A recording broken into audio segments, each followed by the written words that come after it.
What is up, guys? Welcome back to another video. We have to update the build guide for this nifty little tool. So what we're going to do is download this installer.exe, and of course I can't freaking see anything because there's some weird little bug going on right now with Edge and VMware, and I don't know what the hell's going on.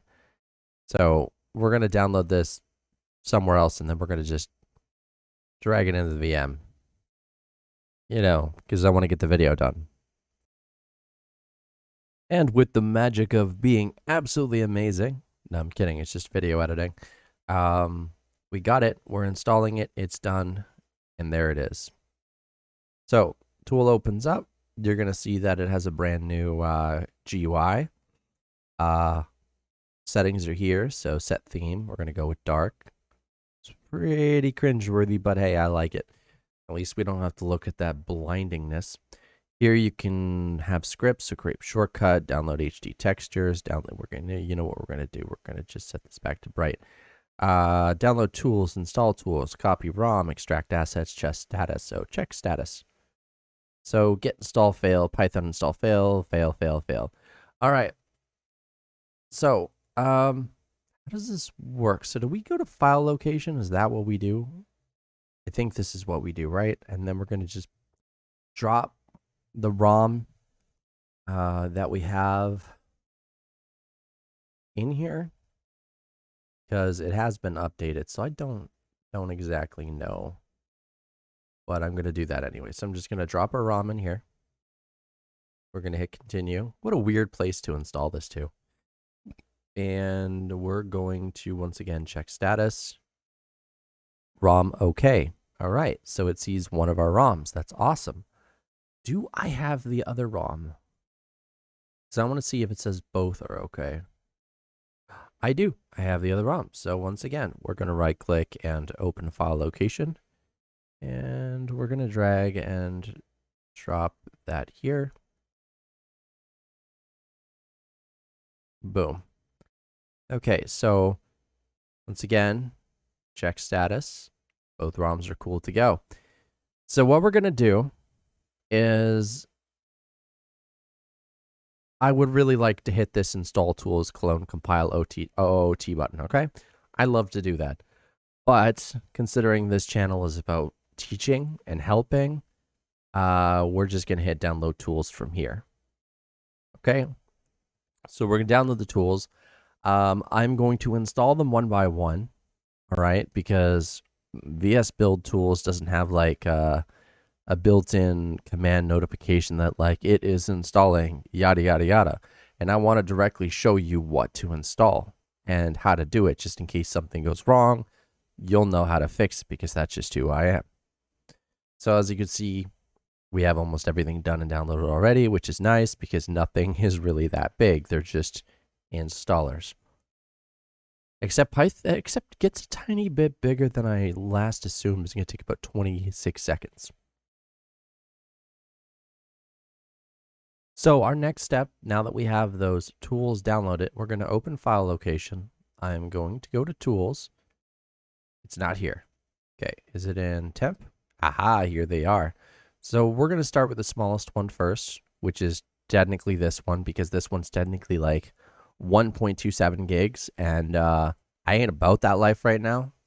Okay, so we're just going to hit install now and hope for the best. Now, this should install pretty quick. We'll get bash after this and, do the rest of our thing. Great. So we're done installing. You can do this if you want. It's up to you. I mean, it's literally just one click and you're done.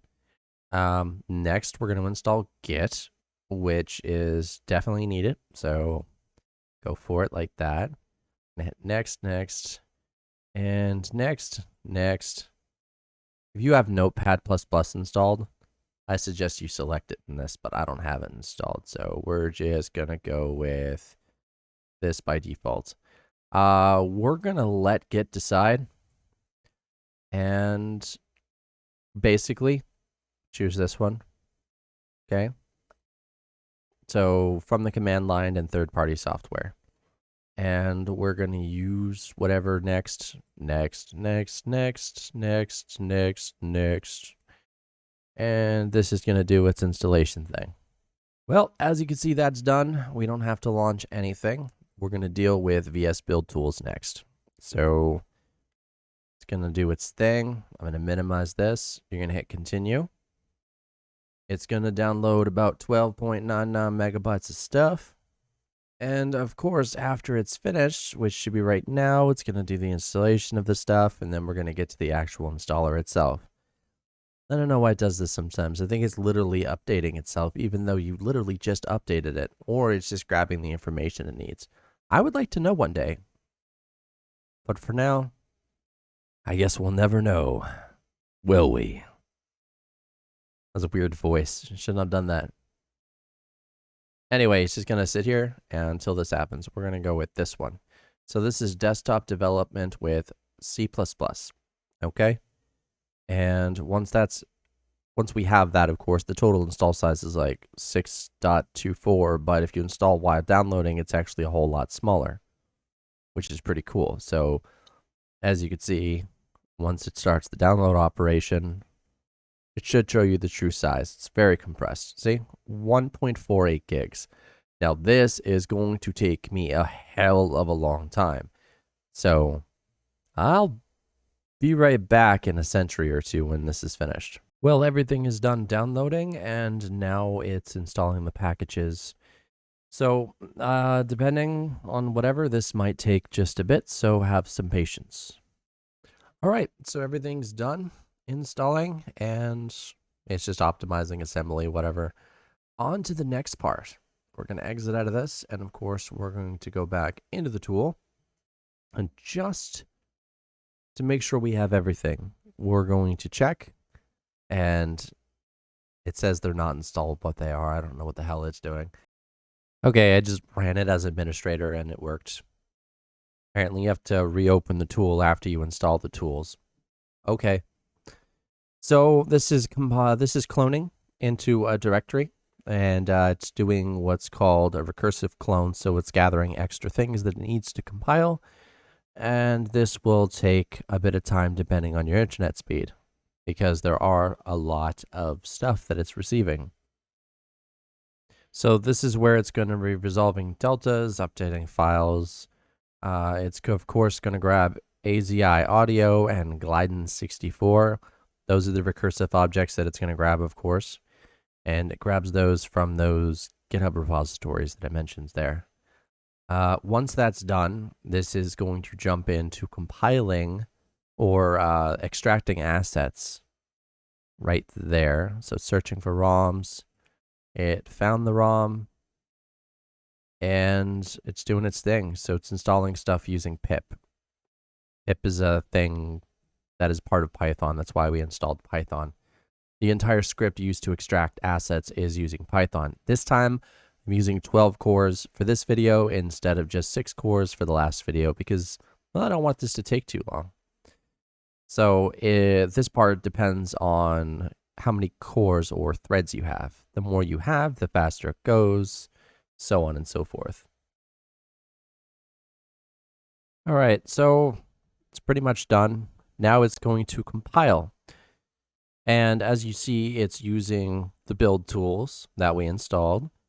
And after this is done, you're going to have a playable game. Of course, I'm doing this in VMware, so when I open the damn thing, it's going to be laggy as hell because it's VMware, right? VMware's never been good at running anything that is intensive. I mean, compiling, fine, you're just using CPU cores, but anything GPU intensive, it's like, yo, this is weaker than a Raspberry Pi. I don't care how much power you give me. It's not going to happen. I mean, if you inject a GPU in here, maybe it would run good, but I can't do that. So there you have it. Anyway, this is going to take a bit of time to compile. Of course, it depends on your CPU cores, how many you have, and so on, and the speed of it.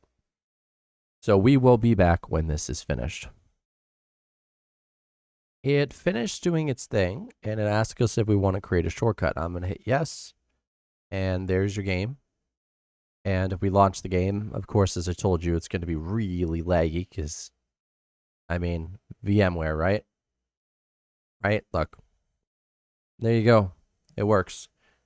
Now, you can expect way better performance, of course, on an actual non-virtual machine. For starters, I have tons of live streams where I actually use Open Ocarina to play. If you want to check those out, feel free. You're going to find this build tool in the description below, as well as a wiki to fax features, compiling it another way, and so on. So everything you need will be in the description below. Thank you guys for watching. Don't forget to like, subscribe, to share the video, and all that other cool stuff. And I'll see you guys next time.